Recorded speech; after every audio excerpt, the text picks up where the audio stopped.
APIs. So here's one thing, because some of you are gonna, are starting on your projects and things like that. So I do want to show you like a trick, basically with the API. Now this is not, you cannot use this for every single company, for every like website. But like let's say we want to get data from like Yelp, all right, and either for whatever reason maybe we cannot access Yelp's API. All right, here's what sometimes works. We can basically, do a search, all right? And remember, like what this is doing is basically, this looks just like an API, right? Here's our root URL. Here's the resource, or like search. Here's the beginning of the query parameter with the question mark. And then here are the different parameters. Find description equals restaurants. Here's the next set. Find location is New York, right? New York, 1001. Okay, so after you do that initial search, you'll notice something. If I go to like the next page here, see, it's not refreshing. You could see it, right? It's loading up this center data, but it's actually not refreshing the entire page. Right? I'll click on the third one. See that? This is staying here. It's not refreshing the entire page. So what it's doing is called an AJAX request.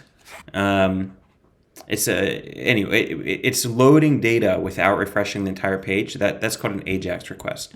And the way that it does that, if you click on inspect, is if you click in it. So I clicked on inspect. Now I'll click on network. Let's make one more AJAX request. This XHR, that's an AJAX request, by the way. That's Google Chrome tracking the various AJAX requests. So we want to go down here. Yeah, and let's make another one, right? So, by the way, you can clear the various requests, like if you look at all of them, by pressing this button. And now I'm going to make another one, or basically get Yelp to make another one. And now let's scroll this up. Okay, I think, so let's look at XHR. These are all the different requests, like pictures, everything. This is my XHR, in other words, the AJAX requests.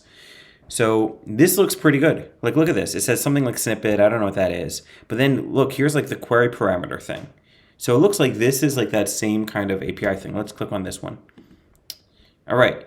Here, this is the request URL that it's making. It's making a request to this. And this looks very relevant to us, I would say. Right? Like find description restaurant. So I'm just going to guess that maybe this is how it's getting the new set of data. All right, and it is.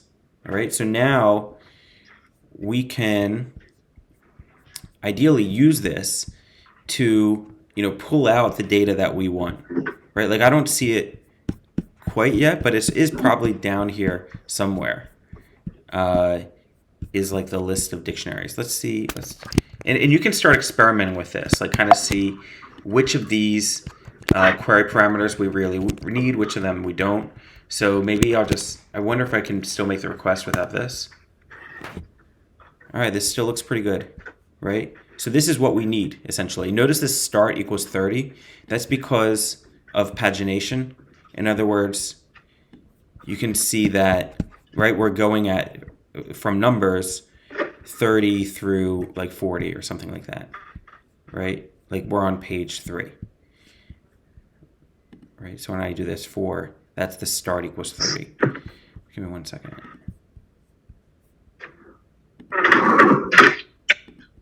All right, so, all right, so now that we got this working, you can basically make this request from, let's make a new notebook, and basically say, okay, well, this is now my URL, right?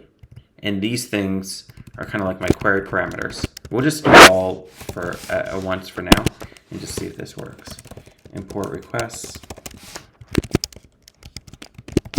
request.get URL, and then that's going to be my response. And then we do response.json, right? Cool. And now here's the data. Okay. And again, remember, you can take these query parameters and turn this into a dictionary. Right? Let's move this below. So we can have find description is whatever this description is, comma, find location, is whatever this location is. Here it's New York, but we can do like a location.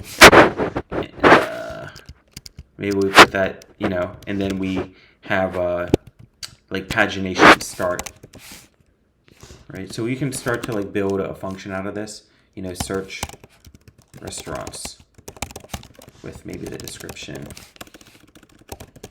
the location, and the start started at 0, right?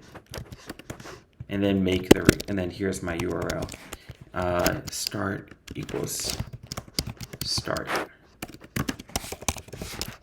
Okay, so you pass this through, and it's going to then, import the request.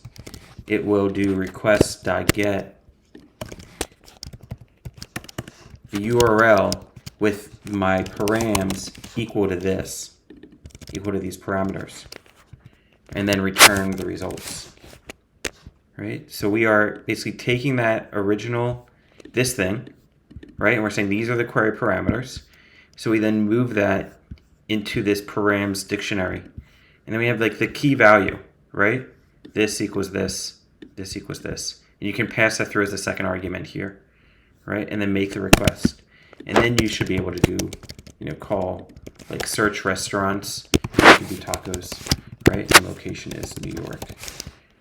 And I don't know if like maybe it doesn't maybe it needs to be in this format. Like you'll start to learn that as you go, and then you'll probably want to do better than this. But you can see like it's starting to get there, right? Like Mexican in New York, right? So my guess is like the data does exist here. We'll have to look through it more, and right, this looks pretty good. So we don't need any kind of authentication for No, here? not for here. Sometimes that will be a stop, like something that stops you. Sometimes you can pull the cookie. I would think I'd have to look how to do that to get like the cookie as well if that's required.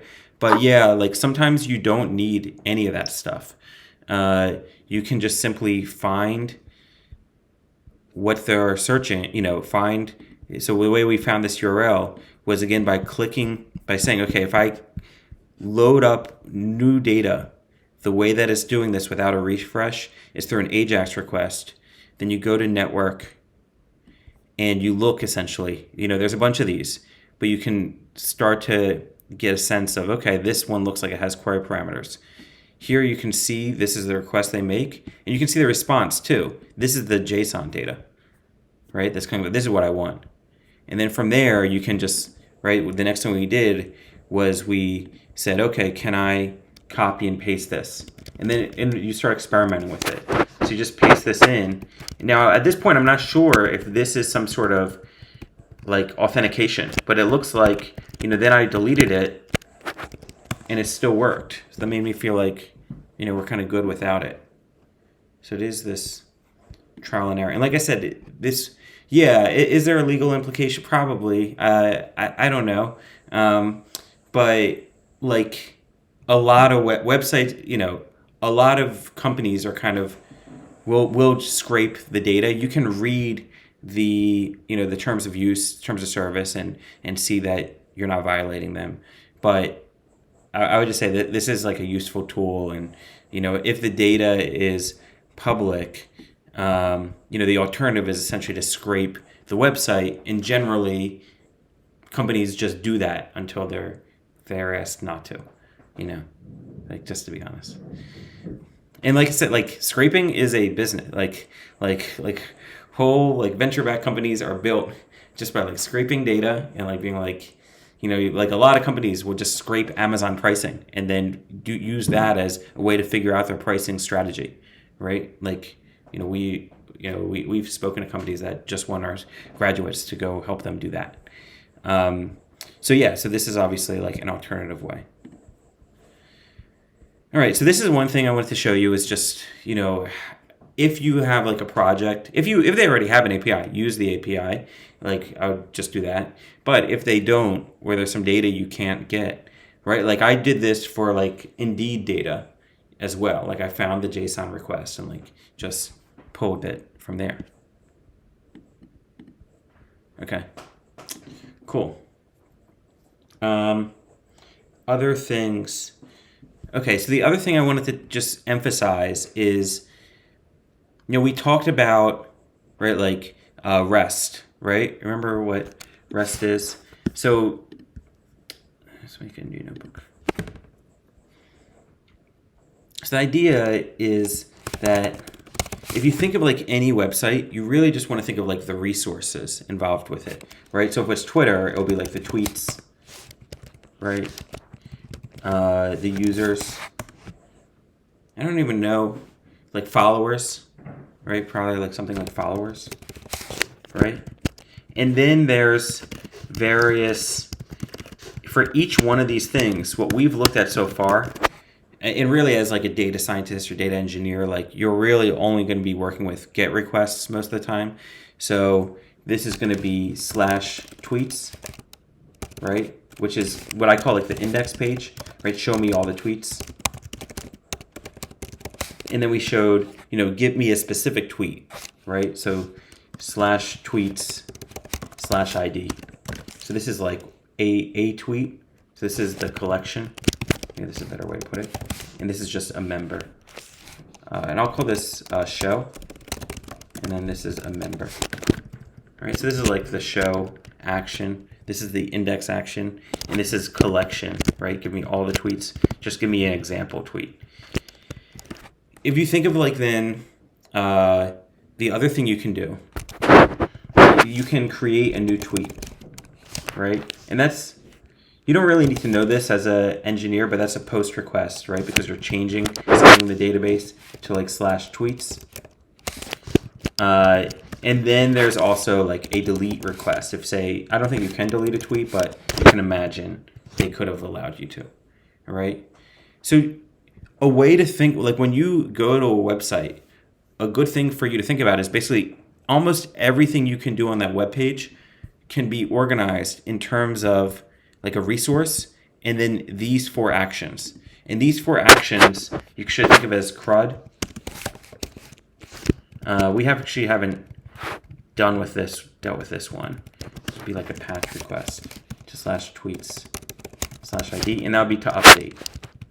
So this is, the reason why it's called CRUD is it is generally like create, right, post to /tweets, read, where read really has 2 different ways of reading, an individual, right, the member, and then all of them, right, /tweets for /ID for the member, and /tweets for all of them, update, and then destroy, right, remove it. So the same thing, like if you think about like signing up for a web page or users, the create is the sign up, right? The read is to see one user or to see a list of users, right? And then the update is update your profile or whatever, and then destroy is to, cancel your subscription or whatever. Okay? Followers, right? The follower, when you follow someone, that's the create. When you see the list of followers, that's the read, right? When you update your follow, and then maybe there's not really an update, but then destroy. So you're always, like a really good way to like think about websites is thinking in terms of resources, and then think of almost any action. Anytime you click a button and something happens, think like, all right, which one of these things is it? Right? I just posted something on Facebook. This is a create to the /posts, right? I'm clicking to view, the news feed. This is reading /posts, right? Cool. What else? So then the reason why I bring this up, even though we're not web developers, is it's also a very good way to think about like your outline and like things we learned in class, right? So if you think about lists, right, there's a way, like I would think about the elements almost, right? It's like, what's the way, how are you going to do these different like CRUD elements, You know, well, there's, I guess if you want to get technical about it, here's the creator, you can create a list. But generally, you might think of like append, right? That's to update or like add a new element to the list. So you might think of like the items in a list, right? You can add to the list. Can you delete from the list, right? Pop, right? You can read in the list, right, with the index accessors, right? And then, so this is read one element, and then, to slice, right, you read multiple elements, right? And then there's the same thing with the dictionary. So you just kind of want to go through these components, all right? It's like, okay, create, right, add a key value pair, remove a key value pair, right? There's the pop functionality. Read, right? We can do dot items to read a whole set of key value pairs. Or we can just, and then maybe you think about the other ones, keys and values or subsets of that. So it's like thinking about these are now my resources, and I'm just going through the CRUD components for these. Add a dictionary, like we call it, the Beatles, and then we say, the formation was, this is to update, was like 1960 or something like that, right? Like here we're updating. So anyway, even if there's not a perfect correspondence, going through that checklist, I find really useful. Okay.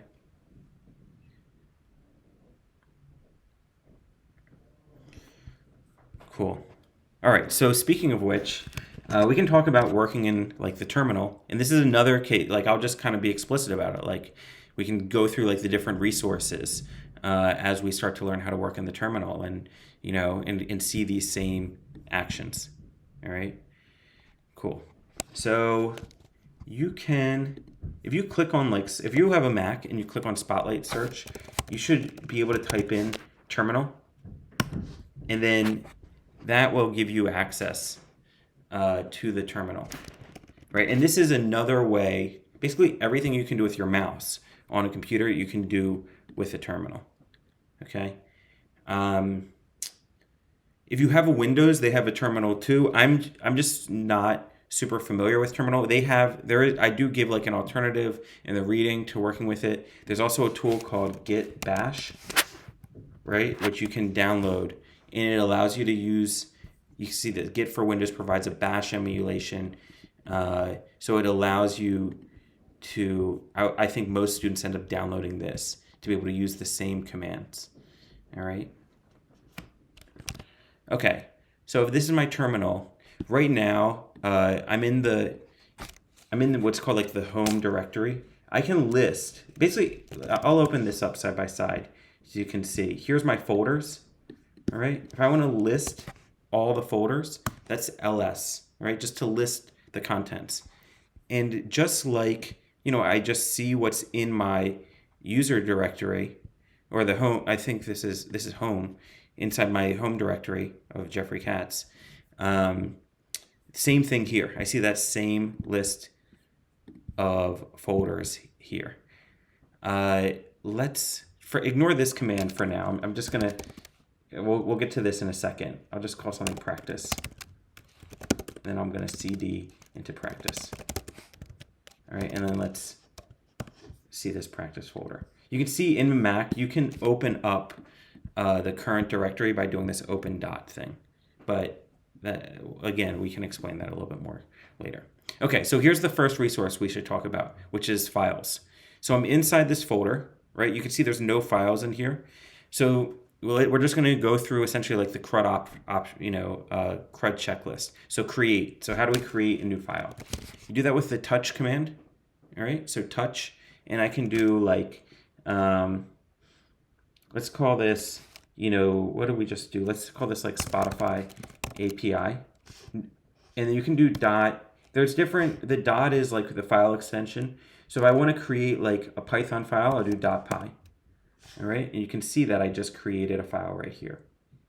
Right, you can create markdown files. They just have different extensions.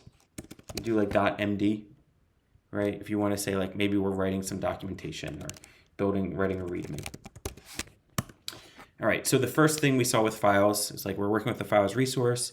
We're creating. To create, you do touch. Notice you cannot really, a space will mess things up, right? So if you're like Spotify, I'm gonna actually, I'll just delete these in here. API.py, and you're like, okay, I'm gonna call this Spotify space API.py. Notice what that did. It actually created two files. So it reads that as we're creating two different files at once. One of them is Spotify without any extension, and the other one is .py, API.py. So really, like, all your files in programming should just be one word.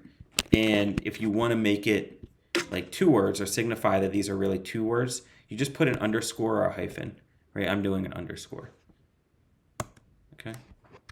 All right, so that's to create. If you want to delete it, it's RM for remove, and then the file that you want to remove.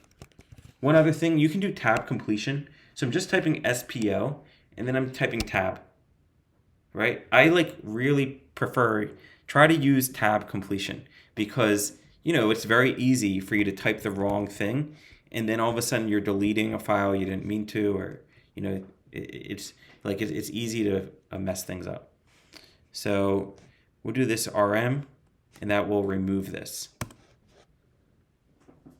Okay, cool. So we saw how to create a file. We saw how to delete a file. What is like update in this? I'll show you. So I'm going to create something called Spotify.py, right? Create a Python file. And then update to me is almost like, is kind of like move, I guess. So we can move the file. You can move the file across directories, like across folders, but you can also rename the file, right? And that to bash is the same operation. Moving it and renaming it is the same thing. So we can call this now, right now it's called Spotify. Let's call it, you know, Spotify 2023.py. Oopsies, I just messed up. Okay, so this is good, very good documentation. They're telling me, hey, you messed this up. Really the way you should do this is move from the source, from the original, to what you want it to be. All right? So we're going to move the Spotify file to what we want it to be, which is Spotify 2023.py. All right? So this is the source, and this is the target. And now you can see it quickly renamed this. Okay? So we went through create, we went through destroy, we went through update. And then, yeah, I mean, you could say ls is kind of to like display, right, to read or show. That's one thing. The other thing you can do is you could say, this is a little more advanced. If I just put some code in here, I'm using VS Code for now. Just do print hello world. You could also say that catting, which stands for like concatenating, like print out the contents of this file, right? That's also kind of read. You know, so that's like technically concatenating or concatenating to the terminal, the contents. So our read is kind of like read, see the various files, see the contents of this directory, of this folder, or you could say like printing out like this specific file's contents, which is this cat thing. All right. So just to recap, right, what we covered is right now is the files. And we saw touch to create, remove to destroy, right? Read is ls to display all the files, or cat to display the contents of a single file. And then to update it is kind of like the move, right? Source to target.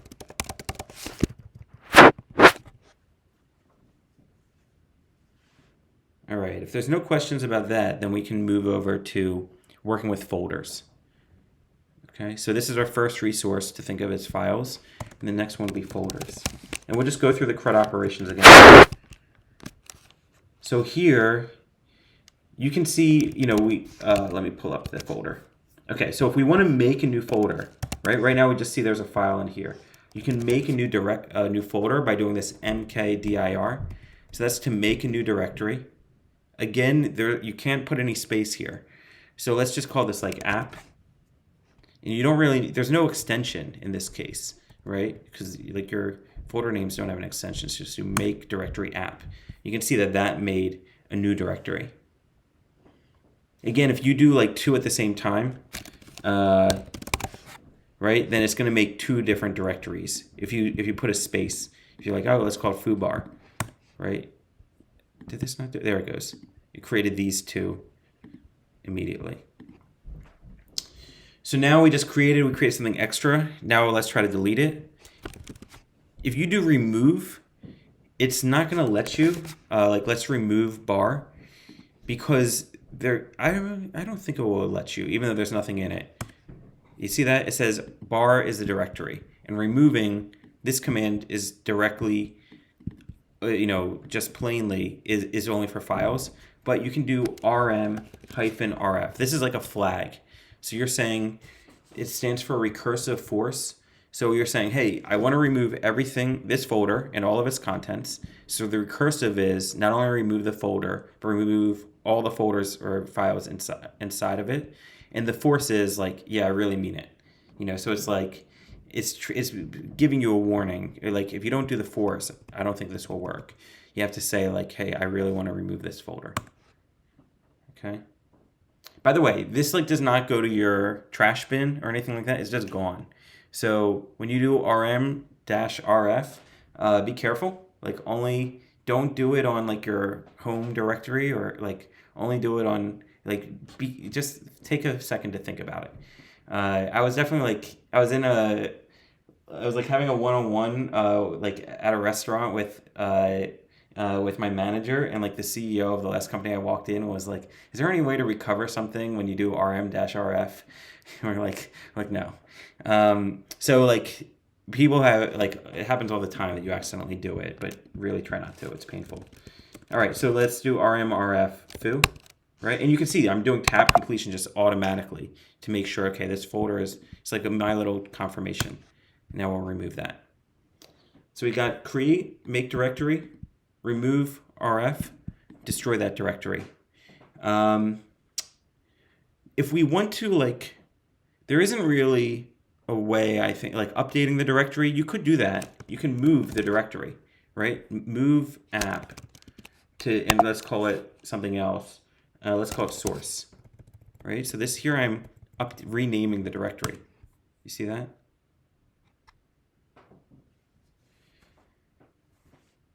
And that's kind of, for that component, that's it. The other thing we can do now and to talk about is, let's talk about paths, okay?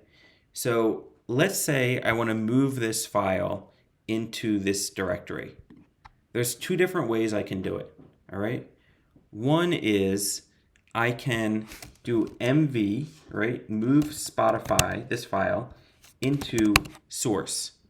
And this is using the relative path, because it's saying from where I am, I'm inside this folder, take this file and move it, one folder in, which is source. And let's just press enter. You can kind of see that. All right, and now it is in there. Right. The other thing I could have done is everything has what's called an absolute path, meaning from the base, from the root directory, perform the operation. So let's just see what I mean. Let's say I go into CD source now. So now I'm changing my CD is to change the directory. So currently I'm in PWD, I'm in users, Jeffrey Katz practice, and now I'm going to change my directory to go into source. Okay? And let's do open again. This way we can see where we are. Okay, so I'm inside the source directory. If I do PWD now, right, you can see this PWD stands for present working directory. So this is the directory you're currently inside of.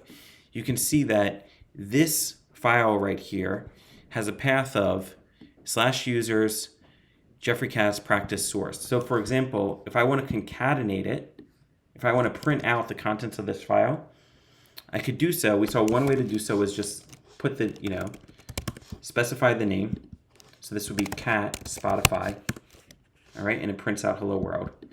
Another way to do it is to use the absolute path. So the absolute path is from the very beginning, from this root path, this beginning slash users, right? Because when I log into Apple, I can choose from different users. This is one I chose to log into. And then this is the following directory after home, practice source. So I can do cat, the absolute path to this file, right? I'm saying that. So it's absolute because, if I cd out of this folder, ignore that for now. If I move out of this folder and I now do cat Spotify, this is not going to work, right? The relative path isn't going to work because right now I'm one. Let me show you where I am. Right now I'm here. So all it sees is source. So if I say cat, this Spotify thing, see that? It's not even doing tab completion for me anymore. It doesn't see this file because from its viewpoint, from this practice thing, all it sees is source. It doesn't see Spotify 2023. If we wanted to get there and use the relative path, we're going to have to tell it, like the directions, from the starting location to the ending location. So we could do cat source Spotify 2023. That works. That's the relative path, right? And it's dependent on where my starting point is. The absolute path, by contrast, is not, right? Because you're always starting from like the very beginning of the map and giving it instructions as to where to go, right? So this is starting point of the map or the whatever, the board game. How do you get to this location? Start with users, go to Jeff Katz, go to practice, go to source, then go there, you're done. So from any location, as long as we say start at the very beginning and use the absolute path, we are good. The relative path is from where you are now, how do you get there? Okay? So really any of these commands that I've given you so far can take either the relative path or the absolute path. So for example, if I want to remove this file, I would do, and I want to use the relative path, I would do remove source, right? Because from the practice folder, how do I get there? Remove source Spotify 2023, right? That's one way to do it. The other way is use the present working directory. So it would be from the very beginning, remove from users, Jeffrey Katz, practice, source, right? Then this next file, which is Spotify, right? This is the absolute path. Has nothing to do with where I am now. It's saying from the very beginning, here's the path I want you to use to then remove, right? And it removed it. Okay. Okay, another thing about relative paths. Okay, so here we have this directory called source. To specify the current working directory, a shortcut, you could do pwd, and you could do ls, list the contents of the current working directory. So you could just say, you could just say nothing. If you want to be like explicit about it, you could do ls dot. Dot stands for the current working directory. So the contents of this current working directory is just this folder source. If you want to do one above, if you want to say like the parent folder, so outside of practice is Jeffrey Katz, and list the contents of that, it will be ls dot dot. All right, so what's the contents here? And it's all this stuff. So this is the contents of the parent directory. This ls dot dot works with anything, right? So here I am, I'm still in the same directory. If I want to move into the source directory, I'd do cd source, that's the relative path, right? Now I'm inside the source folder, there's nothing in here. If I want to move out one, it'll be cd to the parent folder, it'll be cd dot dot. Right now I'm in the parent folder of practice, right? I'm in this folder now, and I'm looking down at source. If I want to move back further, cd dot dot again, okay? So now I'm in, the home directory, looking at the practice directory as well as all these. If you want to, let's go to practice. So I'm going to change my directory, go deeper into practice and then source. If I want to move out 2 directories, so, right, I want to go, there's ls, hold on. I'm in source, I'm going to do ls. If I want to cd out 2 directories, I can do cd ... /... So this should be, the first ... takes me to practice. The second one will take me to the home directory. See that? Now I'm at home. That's the total. You can see I went out of source and out of the practice folder to be here. So it's cd ... You can just keep doing that, like the // if you want to keep going up parent directories.